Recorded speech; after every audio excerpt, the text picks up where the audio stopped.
for Nirmala Sitharaman's press conference to start. Rajiv Dubey joins us on this broadcast. He edits Business Today. Rajiv, what's your best sense at this moment of what Nirmala Sitharaman is likely to say? Will this be one big mega package like a virtual budget 2.0 for 2021? Or will this be just one of many announcements to be made over the next several days? So Rahul, what we are hearing is that there's going to be a series of announcements, and it's quite possible that the announcements related to infrastructure and MSMEs may actually be done by not Nirmala Sitharaman, who may announce the overall package, but may probably be done by Nitin Gadkari himself. And it's possible that will happen over a period of the next 3-4 days, running up to 17th of this month, when the lockdown 4 is going to be announced. At this point in time, it seems the biggest priority before the government is the MSMEs, the working class, the laborers, and the small and medium enterprises, particularly, which can be, which are practically have got decimated in this whole lockdown period. It's important that the MSMEs, which account for 1/3 of India's GDP, 110 million people who are employed in MSMEs, that they are brought back to some kind of an economic activities brought about in these enterprises, because they form the backbone of even the large enterprises. If the MSME infrastructure collapses, the large enterprises will collapse by themselves. So it's very important that MSMEs are going to be supported in some way. Now, how are they going to be supported?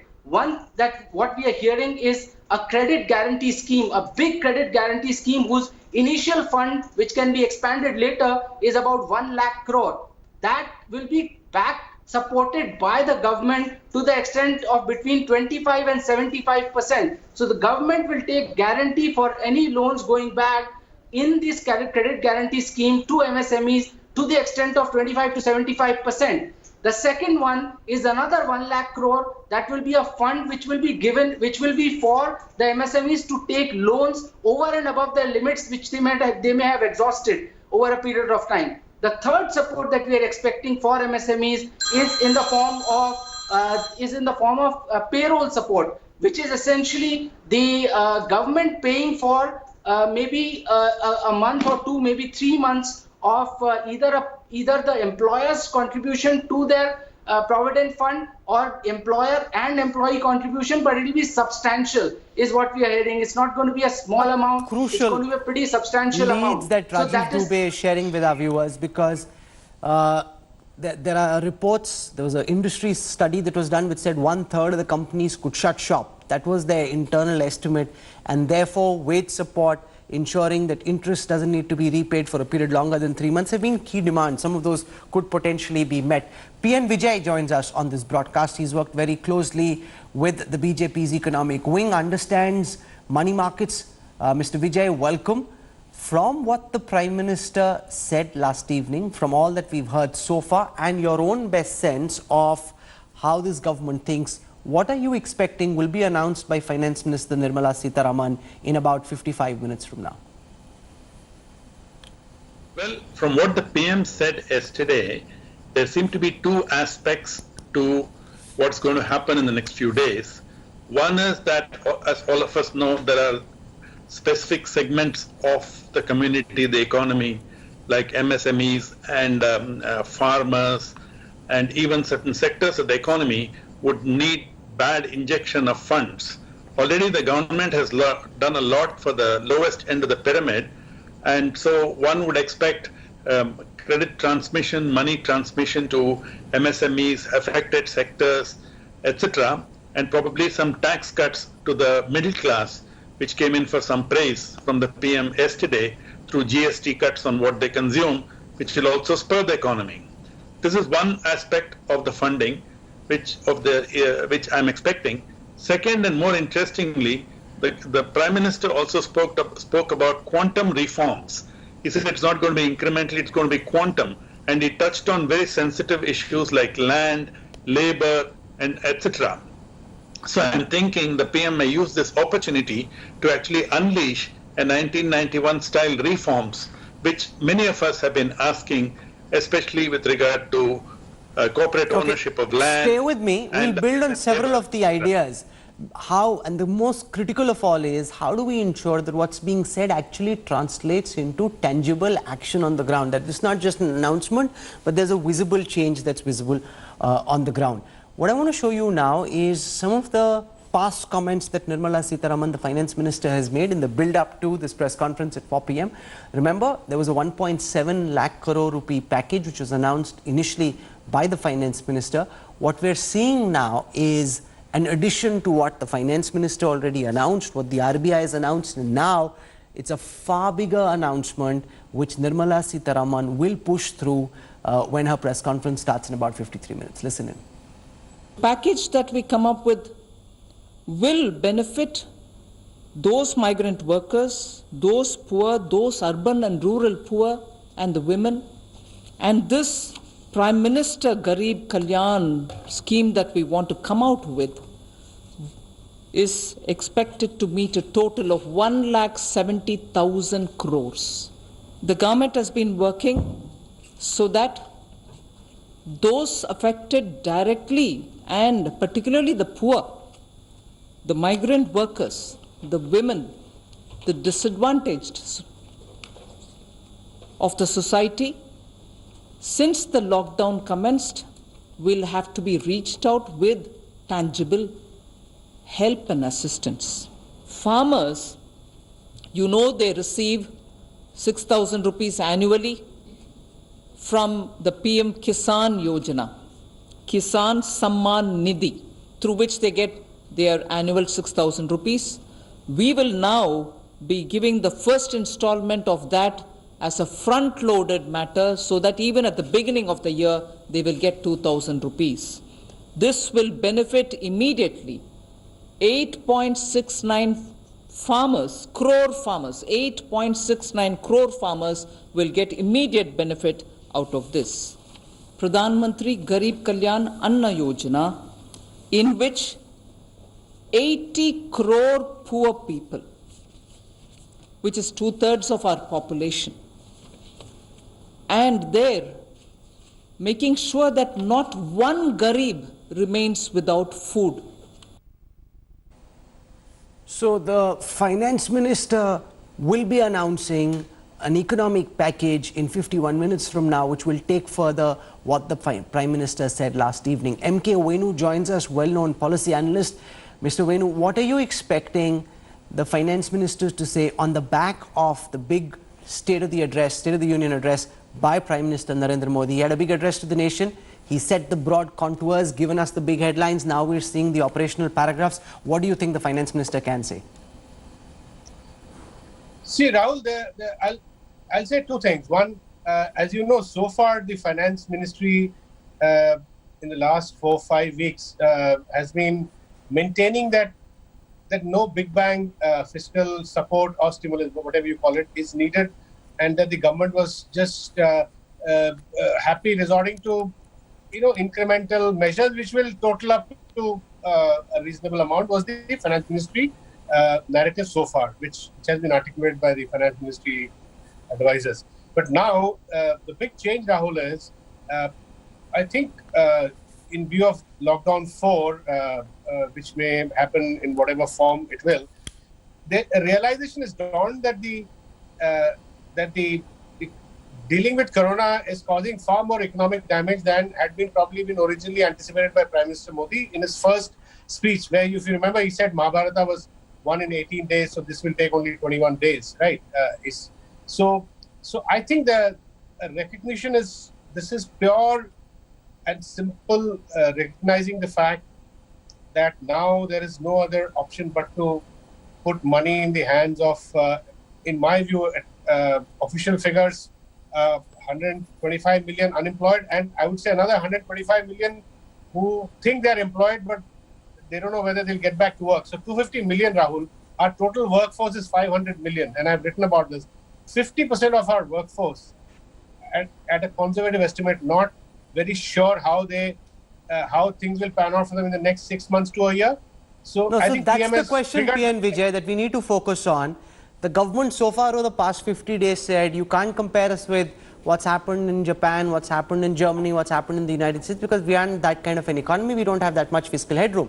Now we've announced a big package which rivals any major package given by any government in the world. Where will we find the funds to ensure that we can actually implement this package? How do you think the government should go about raising money for this?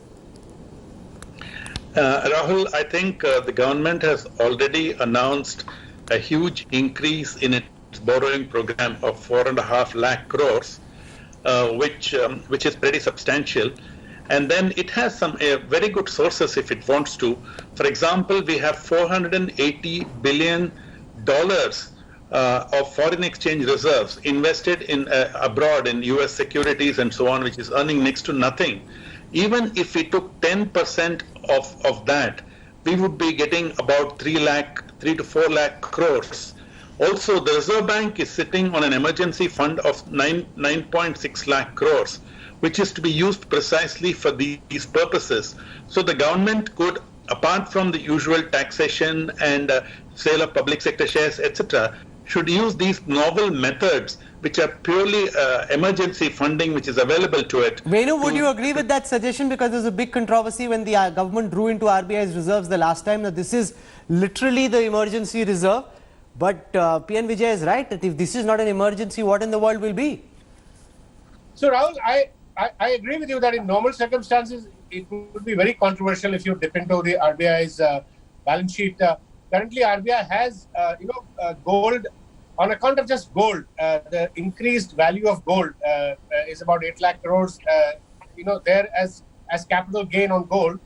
Now, it's a matter of political communication. If the Prime Minister can tell the country that as a special measure, instead of printing currency, I will sell some of the gold or I'll use some of the gold to monetize, which does not amount to printing, then it may work as a special circumstance. It may work. So it's all about political communication. I don't know whether Nirmala Sitharaman will be able to do it. But, okay, I want to show our viewers what the Prime Minister said. So we dipped into his address and we pulled out those parts which are relevant for what the Finance Minister may say in about 46 minutes from now. So let's listen to some excerpts from Prime Minister Narendra Modi's address to the nation last evening.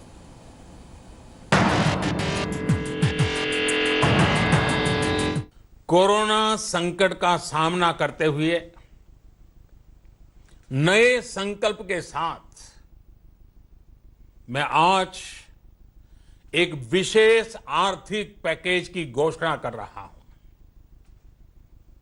यह आर्थिक package आत्मनिर्भर भारत अभियान की अहम कड़ी के तौर पर काम करेगा। साथियों, हाल में सरकार ने कोरोना संकट से जुड़ी जो आर्थिक घोषणाएं की थी, जो रिजर्व बैंक के फैसले थे और आज जिस आर्थिक पैकेज का ऐलान हो रहा है, उसे जोड़ दें तो ये करीब 20 लाख करोड़ रुपए का है। 20 लाख करोड़ रुपए का है। ये पैकेज भारत की जीडीपी का करीब 10% है। So I want to show you where India's announcement stands vis-a-vis other countries of the world and the math of this package. Like, where does the 20 lakh crore rupees come from and where does it get used? So first, let's look at how big our stimulus is in comparison with some other countries. Now, the key thing here is that you've got a country like the United States, like Japan, like Germany, which are still ahead of India.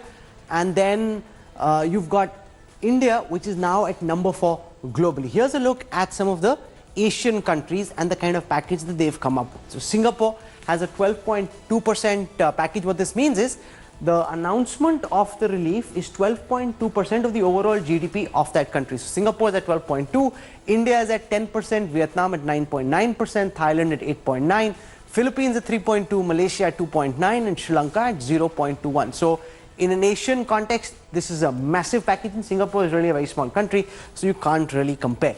This is the global comparison, which shows you where our package stands. It's a relief plus stimulus package. So it's not just a stimulus package, it's a relief plus stimulus package.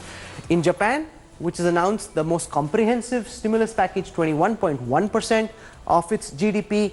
Germany has a package which is 13% of its GDP. Germany has 10.7%, the United States is 13%, India has 10%, France is 9.7%, Italy 5.7%, the United Kingdom 5%, and China 3.8%. So this really, because a country you could potentially compare this with, say maybe a China, but we're almost 3 times big package as that, and with the United States and Japan, their economy is much bigger than India, and therefore there is no comparison. This is a strong package, make no mistake about it. Can we give our viewers a sense also of the math of this package? Because if the headline number is 20 lakh crore rupees, where is this coming from? Now, 2.8 lakh crore rupees were announced on the 6th of February through liquidity injection by RBI Governor Shaktikanta Das, which was about 1.4% of India's GDP. So this is all part of that 10%. 1.8% of the GDP came when on the 27th of March, there was another announcement by the RBI, this time an infusion of 3.74 lakh crore rupees as a monetary stimulus package, and that was 1.8% of the GDP. Then on the 27th of March, long-term repo operations to the tune of 1 lakh crore rupees. That's the next stimulus. Which was announced through the Reserve Bank of India, which has really been firing on all bazookas in the build-up to this. People were saying, what's the government doing? What's happening on the fiscal side, the monetary side so far?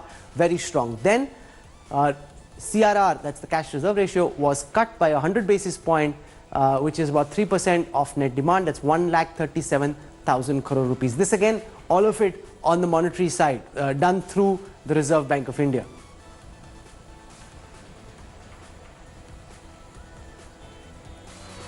Okay, so this is then accommodation of marginal standing facility, which again amounted to about 1,37,000 crore rupees. All of this announced on the 27th. Then on the 17th of April, long-term repo operations, which was 50,000 crore rupees as a help to all the mutual funds, especially the debt mutual funds, where the debt mutual fund market was shaken up. That was about 0.25% of the GDP. Then refinancing of SIDBI, NABARD, the National Housing Board, 50,000 crore rupees, which again is about 1/4 of a percent point of the GDP. All of this has already been announced by the government and by the RBI so far. 27th April, special liquidity facility for mutual funds, 50,000 crore rupees was the announcement. Now we are building up to it. So if you see, then there was a package which was announced by the finance minister on the 27th of March, which was a 1.74 lakh crore rupee package, which is really what the government had announced. But this included some of the schemes which the government contributes to in any case. So money which would have been paid in any case to various beneficiaries was front loaded and payment made because of the distress earlier. That was about 0.85% of the GDP. So net, and this is the image that you look at, you've got 9.74 lakh crore rupees, which the government has already announced. That's about 4.8% of the GDP. Then you've got 10.26 lakh crore rupees, which will be announced now, which is about 5.2% of the GDP. So the fresh package is actually 5.2%, but that also by itself is a very substantial package. Rajiv Dubey, you want to talk about the maths? 5.2%. It's actually not 10% that we're looking at. 4.8% is already accounted for. It's this 5.2% that we will get some details about in terms of how the government intends to see these 10.26 lakh crore rupees. Yeah, Rahul, and the other point is that if this there was a 2.8 lakh crore which was announced before the COVID hit India, which was in February. Now, if that is included or not included is a big question mark when this announcement comes. If that is included, then it amounts to 10 lakh crore. If it is not included, it will amount to almost 14 lakh crore, 13.5 lakh crore. In which case, how much of this will be additional liquidity and how much of the rest is going to be in the form of either tax cuts or direct benefit transfers or support to the MSMEs or to the large enterprises. But from what we are hearing, that a majority of this is going to go towards the support to MSMEs as well as to the direct benefit transfer. Large enterprises, will only benefit from what JP Nadda announced in the morning, is to the extent of the tax cuts if it happens for the middle class, in which case if there is also a cut in GST rates, in which case the goods and services will become cheaper, and so large enterprises will get that boost in terms of demand from the middle class and from the rest of the economy. From what we are hearing, there is not much for the big enterprises. Many of them will have to fend for themselves. The government might cater to the lowest paid employees in the big enterprises, very similar to what it's doing for MSMEs, but there is very little in it for big enterprises. But the big question, as you were mentioning, where will this money come from? All that the government has accounted for additionally is 4.2 lakh crore in the current fiscal. So if there is going to be more than that, that has to be spent to the extent of 14 lakh crore additional. That will have to be now announced by the government, by the finance minister, as to where that money is going to come from. Is it going to be debt monetization, printing of money, or is it going to be some other measure that they are planning to adopt? Each of those measures come with their consequences. If you print more money, then there could be an inflationary spiral, and that could lead to products that you and I consume becoming more costly. That's a problem. And then if you allow for the fiscal deficit, which is the government's gap between its revenue and expenditure, to balloon, India's international credit rating could nosedive, and we could be reduced to junk status. So there are very, very tough complications. Just one more point. Yeah. The other point that we are also hearing is that this 20 lakh crore, considering that 20 lakh crore is almost 67% of India's in Government of India's expenditure plan for this year, may not be for just this year. It may spread over a 2-year period, in which case that is more likely that Government of India can afford it. 20 lakh crore, just 20 lakh crore coming in this fiscal looks very unlikely, unless at least half of that is just monetary measures, and it has nothing to do with fiscal measures, which will really come out of the government's balance sheet. So it will be very interesting to see how much of this is meant from is coming from monetary measures and how much from fiscal measures. Okay. Like we were discussing that even, for instance, in the case of US, the $6 trillion that comes to the US economy, there is another $4 trillion from the Federal Reserve, which is in terms of monetary measures, which is in terms of infusing additional liquidity into the economy. So that is how many countries have ended up splitting this, the expenditure or the plan of stimulus for their economy. There's politics that's broken out right ahead of Finance Minister Nirmala Sitharaman's press conference. The Congress and the left demanding details about the economic package, and also saying the Prime Minister has just given us a big headline and he's left the page blank. Let's take you through some of the reactions, because questions being asked about what the government intends to do to help the hungry, the poor, the devastated migrant workers. Will they benefit from the package? Let's show you some political reactions. BJP is expert at showing stars in broad daylight to people. We sincerely hope that the promise of 20 lakh crore package is not being made in the same factory and not being stitched with the same cloth as the promise of 15 lakh to every Indian, as the promise of cleaning Ma Ganga, as the promise of making a $5 trillion economy, as the promise of ensuring 2 crore jobs every year, as the promise of bringing black money back in 100 days, and as the promise of demonetization ending terrorism.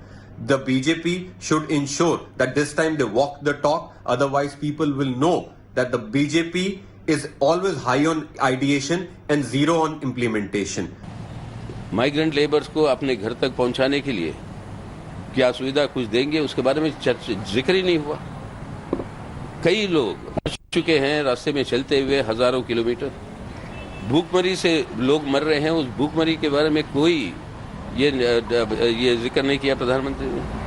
तीसरी ओर से राज्य जो है, राज्य सरकारें वो लड़ रहे हैं इस पैंडेमिक के विरोध में। उनको मदद करने के लिए बहुत पैसे इकट्ठा किए, हजारों करोड़ रुपए इकट्ठा किए प्रधानमंत्री के निजी फंड में। वो पैसा सब राज्यों को जा दे ताकि हम इस महामारी से निपट पाएं, उसको हरा पाएं।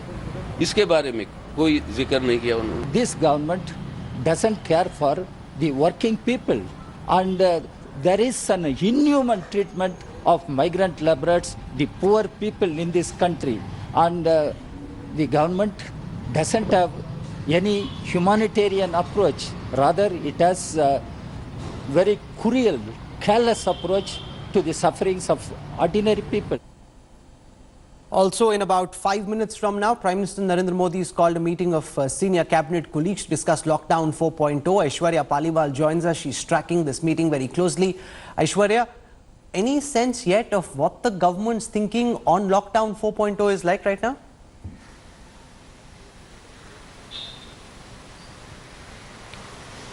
Well, Rahul, what we are understanding from our sources at the moment is that a blueprint is being prepared. Now, on one hand, we will have the Finance Minister Nirmala Sitharaman, who will be telling the fine print of this 20 lakh crore package that the PM spoke about. On the other hand, Prime Minister will now pave the way for what after 17th of May. Now, let me tell you what all the chief ministers also spoke will also be considered in this. And what we are also understanding is that how will the finances now pan out for different ministries is also something which will be discussed in this very crucial meeting. Thanks, Aishwarya. We'll come back to you for more on this later. So in just about 3.5 odd minutes, the Prime Minister's meeting is starting. They're looking ahead to Lockdown 4.0. Home Minister Amit Shah will be there. The Defence Minister will be there. So we'll track that meeting.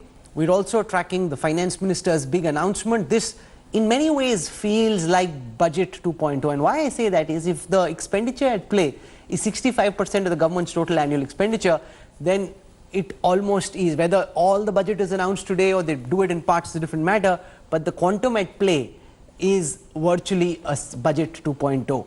What this does to the original budget on the expenditure side is a different matter. We'll deal with that separately, but this is very substantial. And critical thing for you to look out for is, will there be income support for small companies, especially several of whom have to retrench employees unless they find some support from the government. The government now giving us some indications that that's what they're building up to, but they can't play Santa Claus. There are limitations to what the government can do. We're tracking what happens, what doesn't, and more. Our coverage continues on the other side of it. Hello everyone, this is Rahul Kamal here. Hope you enjoyed this video. For the latest news and analysis, like and subscribe the India Today YouTube channel, and don't forget to press the bell icon to stay updated.